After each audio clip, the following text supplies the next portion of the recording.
All right, welcome back, listeners, to the Indie LA podcast. I'm your co-host, Marcus Johnson. And I'm Aaron Van Cleave. Recording this first season has been such an awesome experience. Yes. Connecting with all these creative artists, creative minds. So for all of our listeners, we wanted to do something kind of special. All of you that have been kind of on this journey with us this season, we thought we'd take a minute and recap some of the things that we saw. Yeah, and one of my favorite things about this season was how every artist had something different that they drew inspiration from, you know? Yeah.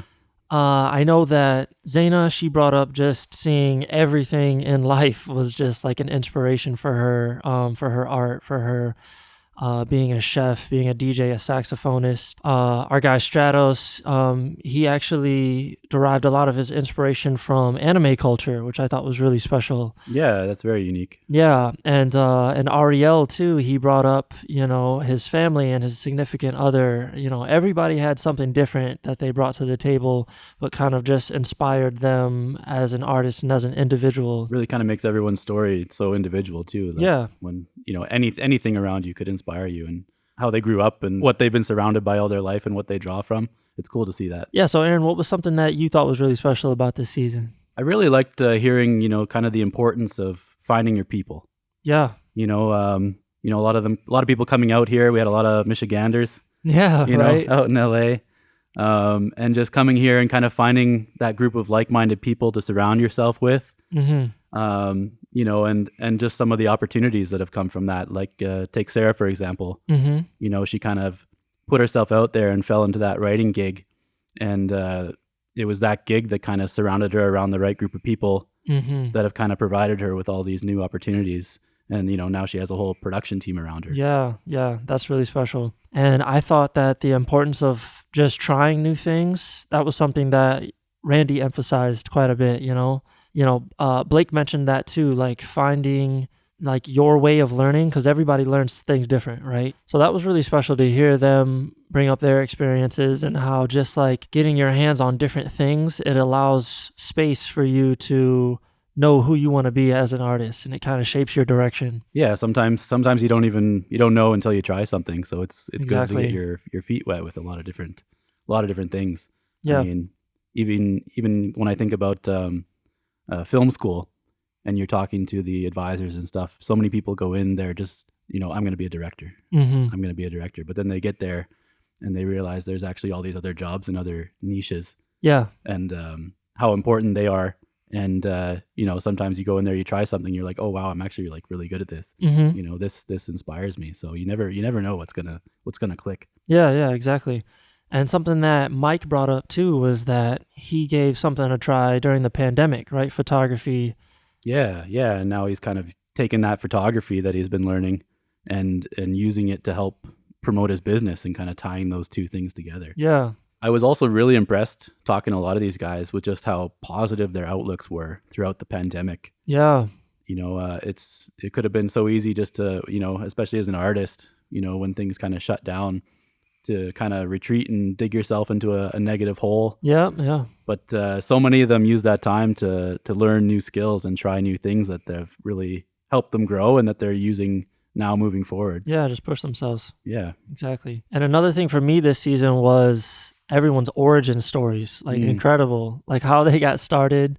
That term that I used, the bug that bit them, right? Yeah. Like they all got bit by different bugs. Yeah.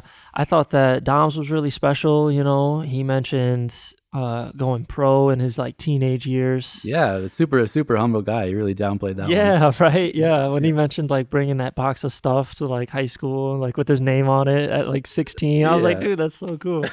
And then you had Ashley, who, you know, grew up like in her family. She was just surrounded by it, and she went to school at a really young age, like an art school. That artist school, surrounding herself from a young age. Yeah. I mean, that was really cool to hear, and I thought Ariel's story was really awesome because he mentioned seeing magic and being influenced by it, but kind of like turned off from it from the beginning.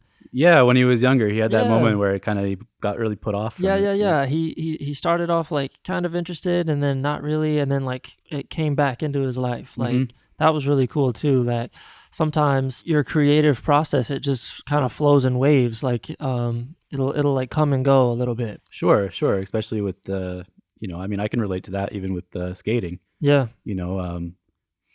Ended my competitive career kind of a little bit bitter and sour, to be honest. But had some time to just take the pressure off and start performing and kind of enjoying just performing and making money and traveling from it. And it kind of really brought that love back for me. Yeah. So I can definitely relate to that. Sometimes you're high, sometimes you're low. Yeah, same here. Like, I had the thing where I was going to give up music entirely. Right before that opportunity came up. Yeah, before the opportunity of the cruise ship came up. And I've had some moments out here, like living in Los Angeles, like, you know what? I just need to dig and build up a savings so that I can like come back to this. Mm-hmm. And I went like almost a year and a half out here without an instrument, without a saxophone. Really? Yeah, but I always like kept busy in like some other way just to like keep my like artistic vision like awake and alive. And I always came back to it. And now I have a sense of like stability. And again, that comes from reaching out to people and like making those connections. I think that's what's kind of like solidified my like longevity here. Yeah, it's kind of helped stabilize things, and now you have space to bring that back into your life. Absolutely, yeah. Yeah, those have definitely been some of our highlights for this season. Another one of my highlights personally has just been working with you, Marcus. Yeah, man. It's been great. It's been a pleasure. We kind of want to hear from you guys though too. Let us know what you loved, what inspired you, and lots more to come. Yeah, so subscribe to our YouTube channel, follow us on social media at Indie Los Angeles. Check out our website at www.indiela.com, and also follow our artists. Yeah. All of their handles are on our social, on our website. Check out their journeys for yourselves and see what they're working on. There's always some really cool stuff. Yeah, and for all of our listeners, subscribers, we've also got some outtakes coming your way. Yeah. I mean, we've had a lot of fun just laughing at ourselves, so we hope you guys do too. Yeah. Yeah. Again, thank you so much for listening to the Indie LA podcast, and we're looking forward to the next season.